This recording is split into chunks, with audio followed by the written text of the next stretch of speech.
system, primarily rail, commuter rail, light rail.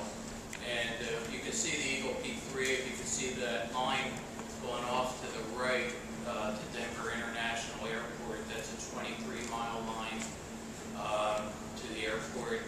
And the line, the gold line to the left is the gold line that's going to a suburb called Arvada. We call it the gold line. A lot of people call it the beer line because it goes to Coors Brewery. It's the existing freight line. But it's a total of 36 miles, $2 billion project. And neat thing for me, it's the first high voltage electrified commuter rail system in the U.S. since World War II. It's very similar to what's being considered from San Jose to San Francisco in their electrification. So the Eagle P3 project, just like what Mark said, we were also similar. We were about a 3-year procurement process from concept to implementation.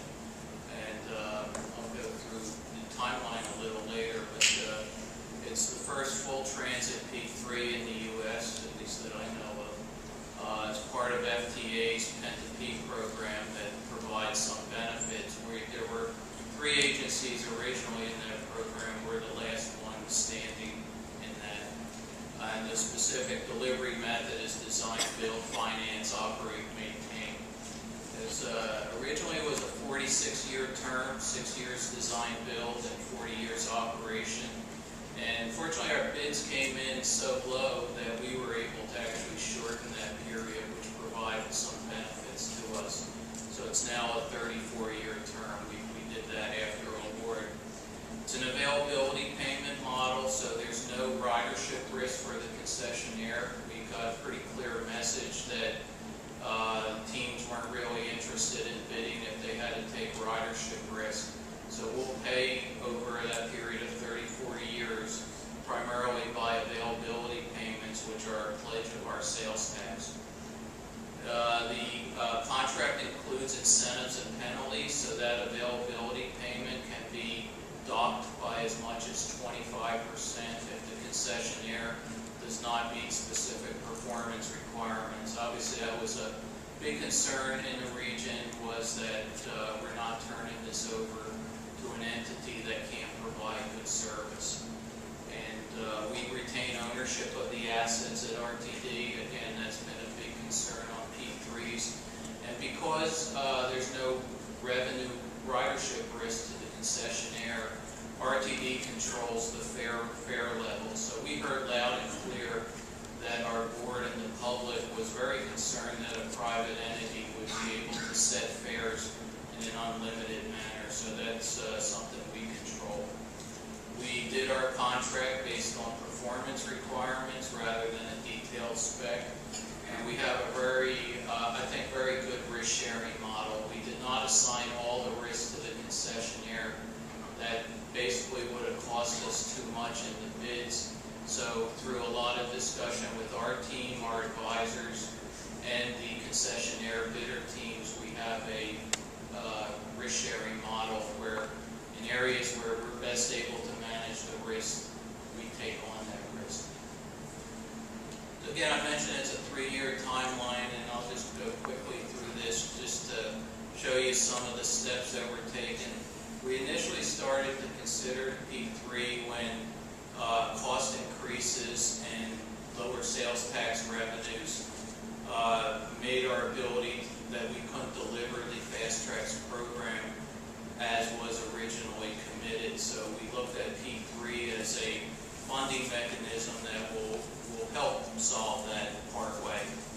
And also we had good experience on other mega projects with design build, and we contract out a lot of our bus service. So we were comfortable with this model. And you can kind of see the timeline, June of 2007, when we really started taking concrete steps. We hired our financial advisors, again, as Mark said, not inexpensive, but very necessary. We hired our Eagle P3 project director in October of 2007, legal advisors in early 2008. In July of 2008, we had an industry-wide forum. Prior to that, we had teams come in informally and talk to us about what their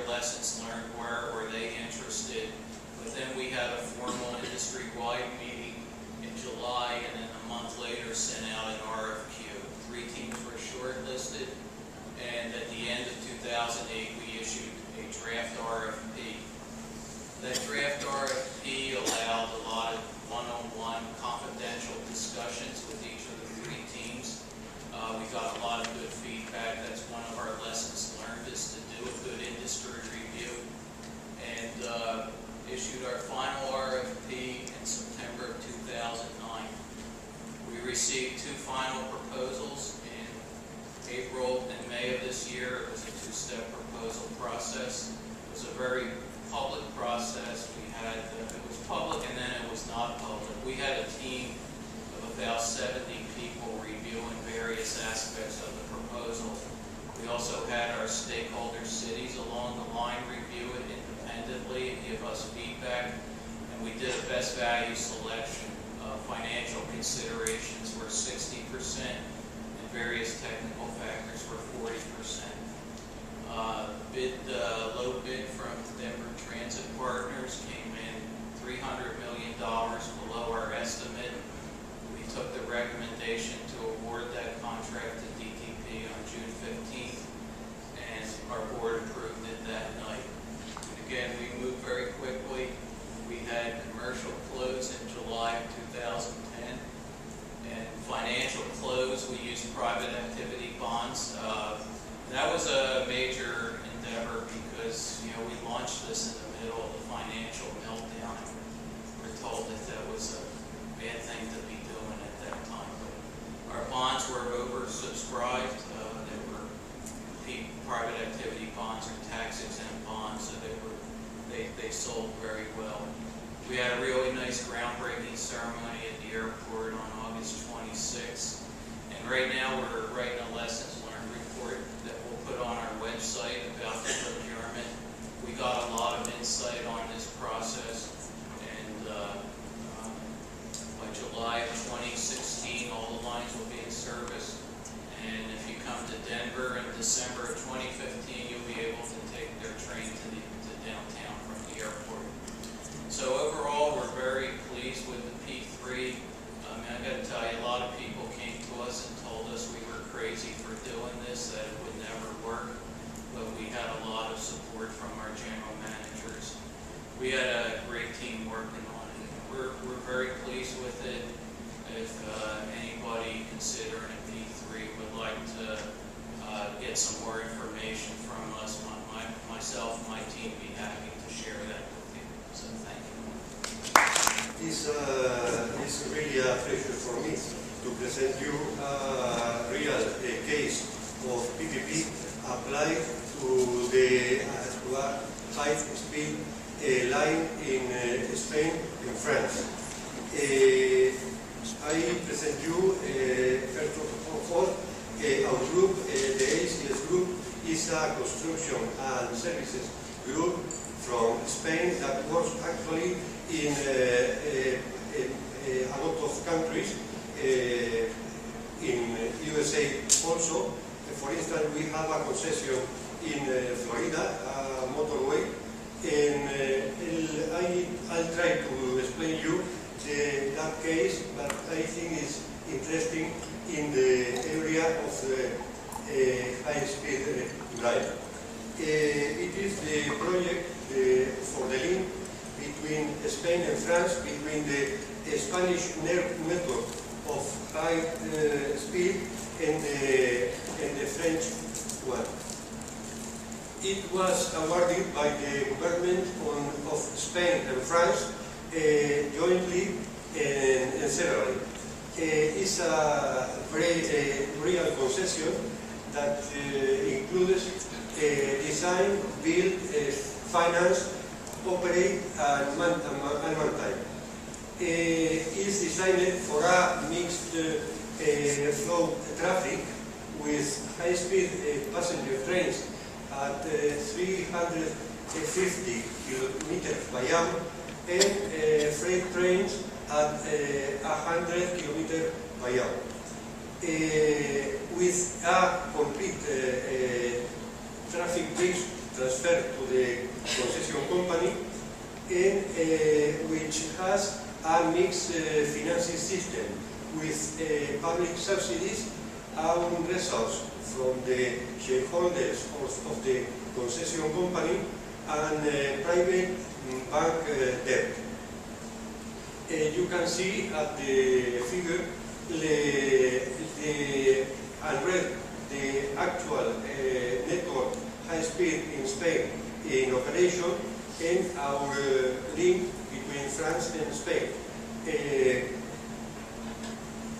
And the local situation between Figueras in Spain and Perpignan in France.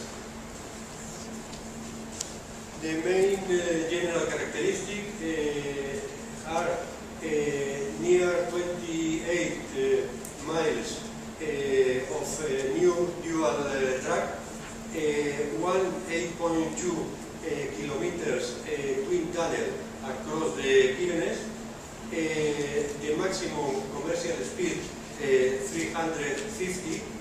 The project investment that is an amount of 1.4 billion US dollar, is designed with the standard gauge USIC